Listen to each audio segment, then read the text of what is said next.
I want to thank you for taking the time to watch my video. This is one of the hardest things I've ever had to do. I've never shared my experiences with anyone. Before I start out, I just want to let you know that this video is not to bash anyone of any shade and color and tone, because we all come in different shades and colors and tones. So I just want to share my experience and how, I dealt with certain experiences growing up, which you will see in this video. So you're gonna need your tissues because it may get a little emotional, but I just want to thank you for taking the time to watch this video, and I hope you enjoy it. So I remember I would visit my dad in the summertime, and in Maryland, he was living with my grandma Jean and my Aunt Lynn, and it stopped. But there is when I realized that I'm a little different. Like, not different as in like different, but I'm darker than everybody, So I don't know if my dad even remembers this conversation, but I remember we were laying on the floor. It was me and my two big cousins, Dante and Darren. And my dad was sitting on the couch, and I'm a little girl, I'm just playing. And I said, Dad, why am I so dark? And I know he was taken aback, like, what? And I remember asking him, I don't know if he remembers this, but I said, why am I dark? It's because I've been in the sun too long. And at that age, I had to have been like, let me see, 6. It was before I started kindergarten, so it had to have been around 5 or 6. And yeah, so I said, well, is it because I've been in the sun? If I stay out of the sun, will I get lighter? And I think he probably said something along the lines like, there's nothing wrong with your skin, because that's the type of man my dad is. But that right there is when I realized, like, okay, everyone's lighter than me and I'm the dark one. So, growing up, excuse me, I really experienced some hatred, not really too much in elementary school. Well, the elementary school that I went to elementary school in Roosevelt, Ulysses Bias Elementary School, my favorite elementary school of all time. That's where I met like some of my lifelong friends. I wasn't teased there. I wasn't teased there at all, which is crazy. I always had friends at elementary school. I wasn't like popular, but I knew everybody, and everybody talked to me, and I talked to everybody because everybody was just cool. And we all, I had birthday parties, everybody would come and have sleepovers, and that was that.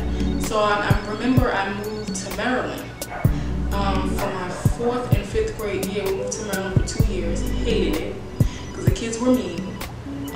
They didn't like me because of my accent, whatever that means. They thought that I was all that because I was from New York.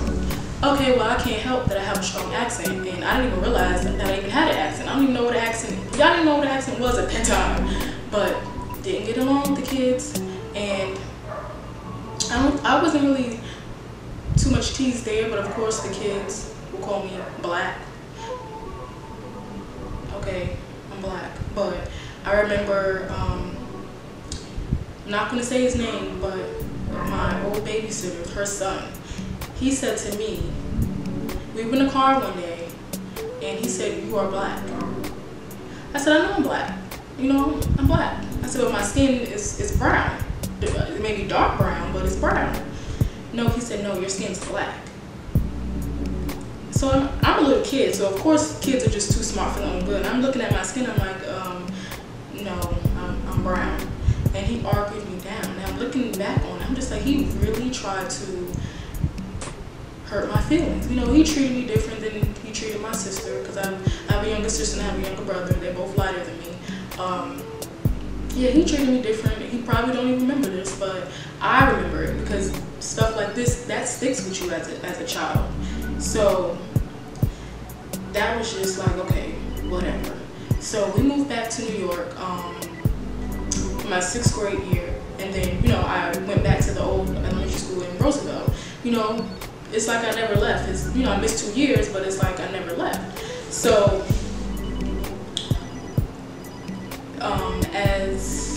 I graduated elementary school, and my mom didn't want us to go to Roosevelt school, so we had moved out east to Copiague. So I went to Copeg Middle School, and I did 1 year at Copeg High School.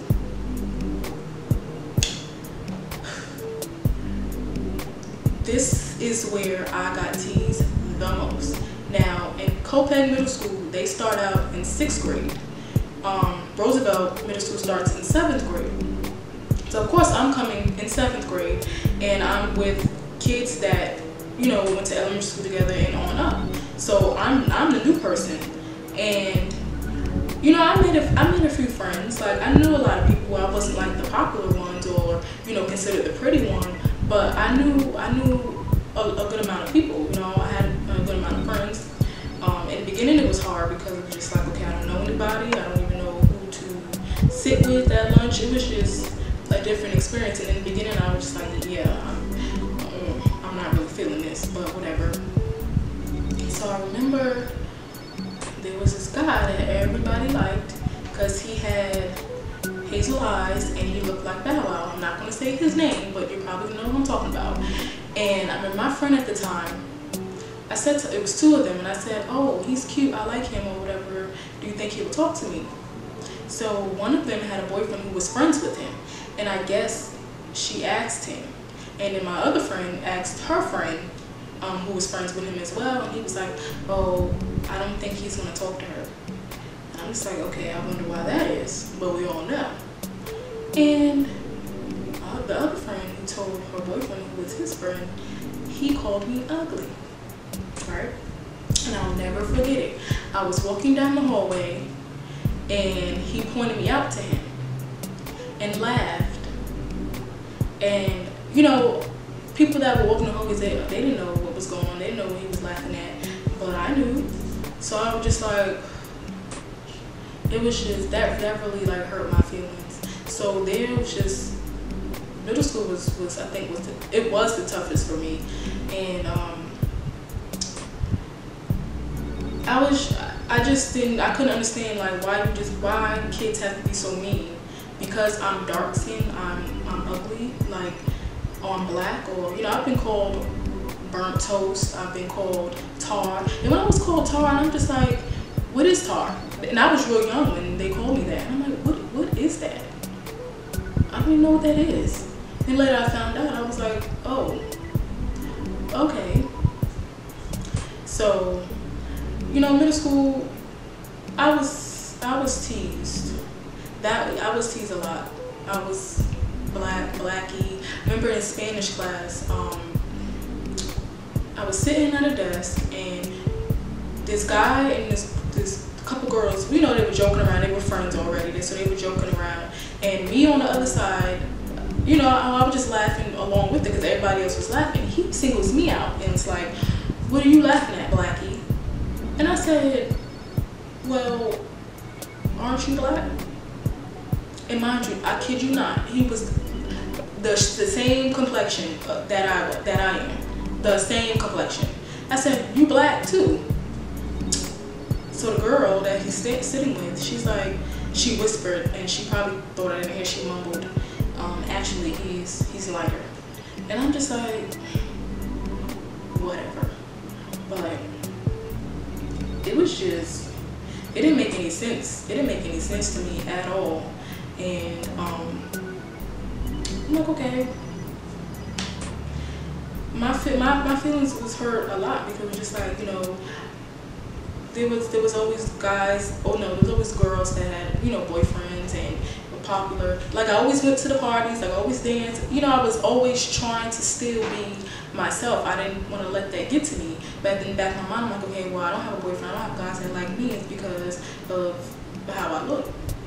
So I've always dealt with that. It's just like, what do you do?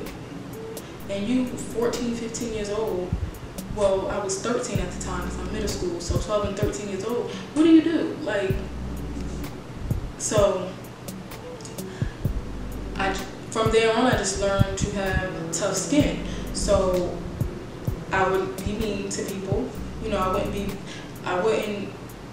I would do, I would hurt you before you hurt me.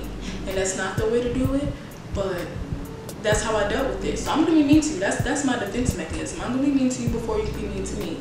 And from then on, it's just, you know, went on from there. I wouldn't, you know, open up to people or anything like that.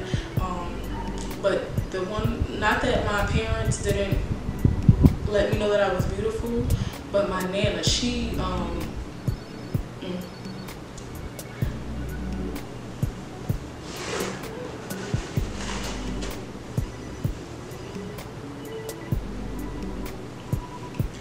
I think she knew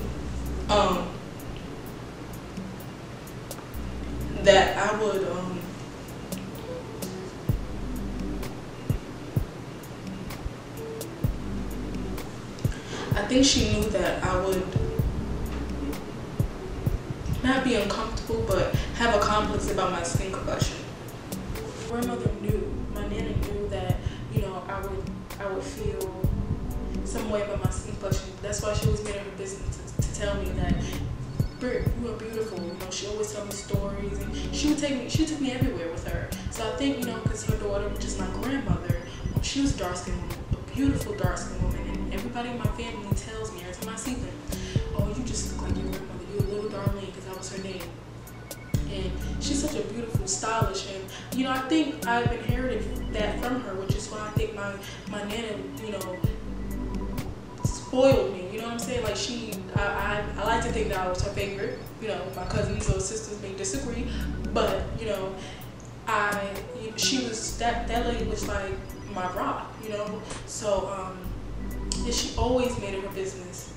Britt, you're beautiful, but when you smile, I love the way your eyes always smile when you smile, and I never knew what that meant. I'm like, Nana, what you talking about? My eyes smile. But, you know, I look at myself and I hear her voice. And God knows I would give anything in this world just to see her, you know? And, like I said, not to say that my mom or anybody else didn't call me beautiful. But to me, coming from her, it was just like, okay, you know, because, you know, older women, you know, older people have that, not, you know, intuition or whatever. So whenever she would say it stuck with me, and I like to hear that, you know. It's like, now, like, who doesn't like to be called beautiful? And who doesn't want to hear that?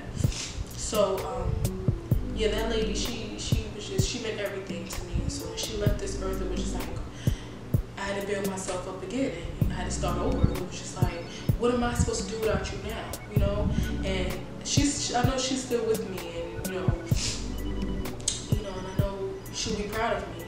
And I think, you know, she's the main reason why I decided to share my story and to, you know, create this video for younger girls and, you know, women to, you know, to relate and to you know, to look at me, to know that you're not alone.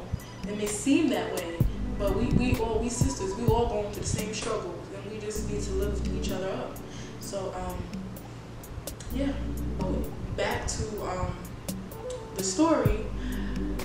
So yeah, middle school, that was the hardest. You know, I went to high school. I did my freshman year at Copiah. I began to get out of my shell, because I was very reserved, and I was very, not timid, but I just wouldn't walk up to someone and introduce myself. I would do that today, but I would never have done that before. So my 9th grade year, I had fun. I was nervous in the beginning, but you know, I had fun. I wasn't popular, but I knew a lot of people, and a lot of people were cool with me. So my friend, you know, a lot of people knew her, and you know, we were just thick as thieves. Like we were real cool. And after that, I moved to Georgia. So that's where I graduated high school. The first high school I went to Duluth High School. My 10th grade year. That's where I met another one of my best friends, called my sister. I had fun. Of course, wasn't popular, but I knew a lot of people. A lot of people knew me, and I was cool with them.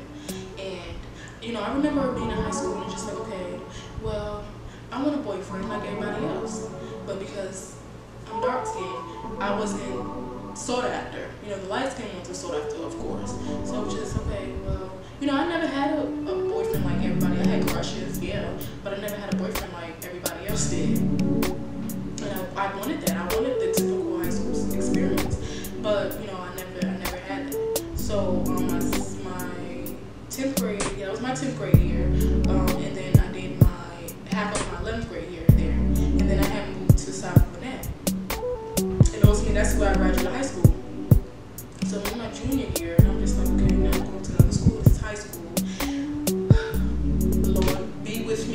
that was my thing. Please be with me, because I don't know what I'm getting into. And that's where the black people were. Duluth High School, you know, there wasn't a lot of black people. There was some, but you had your Asians, and then you had, you know, the white people, Caucasian people. Sorry.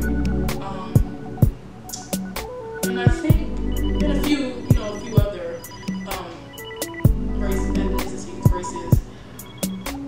So when I went to South Korea, I'm like, okay, this is more my speed, because when I say majority of the school, the students there were from New York or from New Jersey. I'm like, okay, well I fit right in. Like, they ain't nobody gonna care about my accent. Nobody's gonna care about, you know, any of that. So I was like, okay, well, I'm gonna meet some friends here. So, you know, I met friends. I met a lot of friends. Of course, it was drama in high school, whatever. But there was like, okay, well, maybe I'm gonna meet somebody. That didn't happen. You know, of course, I liked a few people, but because you know, my dark skin, that I didn't get that.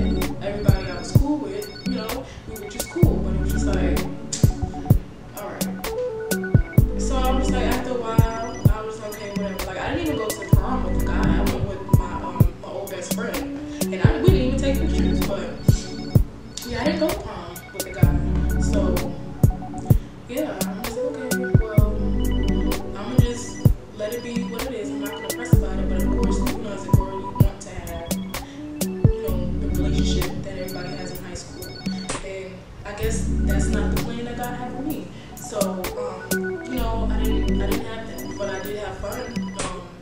I did have fun in school. So, you know, as I got older, you know, I moved back to New York after I graduated, and then I went back to Georgia. Now I went to GGC too while I was there, and I remember this one instance. It was me and my friend Tony, and we were walking from the dining hall, and we were walking out the door, and there was a group of guys sitting right here, to our right, and I remember one of them whispering, oh, no, he didn't whisper, he talked lowly, but I heard him, and he said, oh, don't give it to her, give it to her friend, she black, or whatever. And I'm just like this again? Like, we still here? Like, we still here, wow. That doesn't make any sense to me. But I'm just like, whatever. Like, when is it going to end? You know what I'm saying? Like, when is this going to end?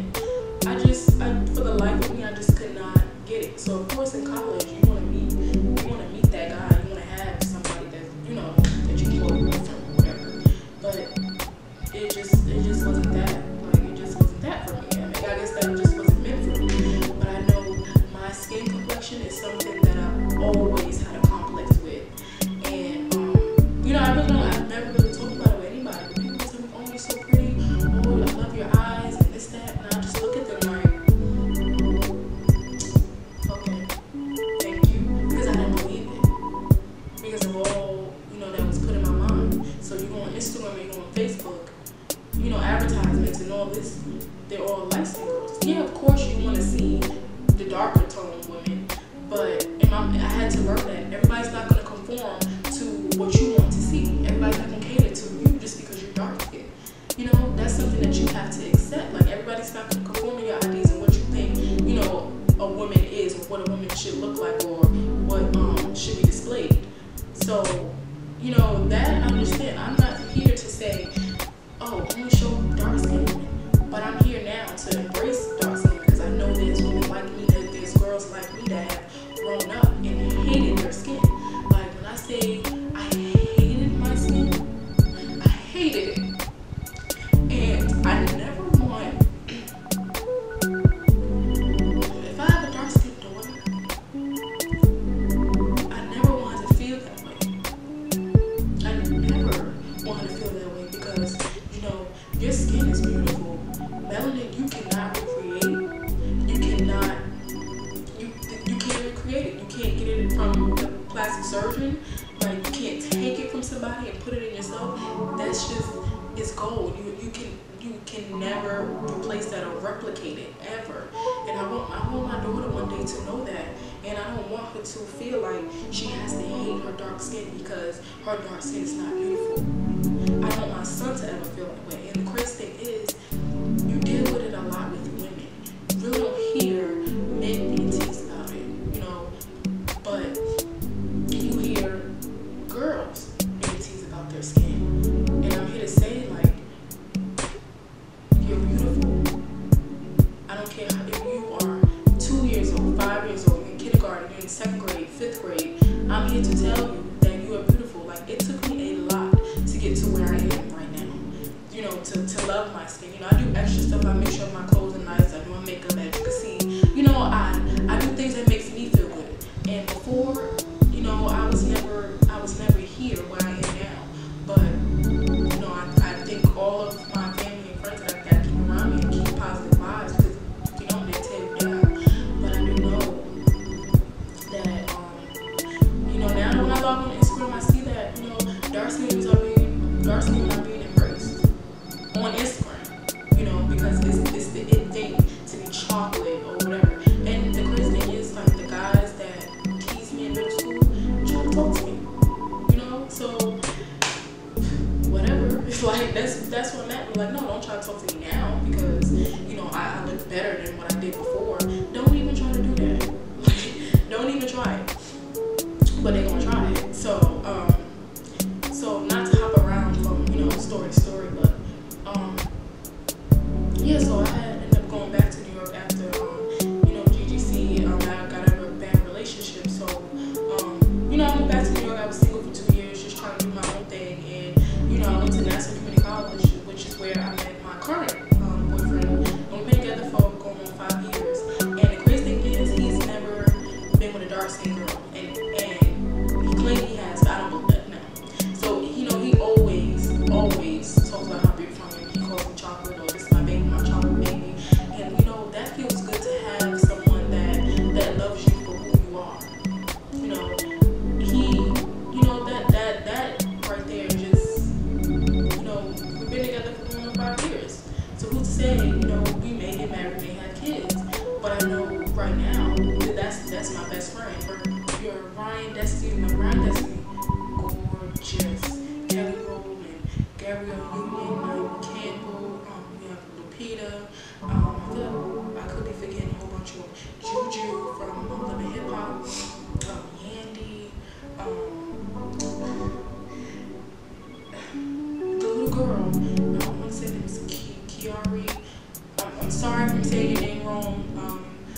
Beautiful girl, young girl, was teased, and she has long, thick, curly hair, and now she has her own clothing line. She's doing her thing. And when I say this little girl is beautiful, she's beautiful, and it's sad that people just will tear you down because you are dark skinned. I mean, it's just sad. But you know, there's not a lot of dark skinned women that, you know, young girls can look up to, you know, but we're there, you know, we are there. And there's plenty of beautiful dark skinned women. My God, you know, the ones I named, you know, I looked up to Kelly Rowland. Of course, Gabrielle Union. She was in all the movies, so it's just like, alright, well, I'm gonna be like her. You know, when you see dark skinned women in the industry and you feel like, okay, I can do that. You know, like Victoria from Power, love her. Gorgeous, you know. I think, you know, she has had a complex about her skin. You know, she was teased by members of her group, which is beyond me, but it's not my story to tell. But she's beautiful, you know what I'm saying?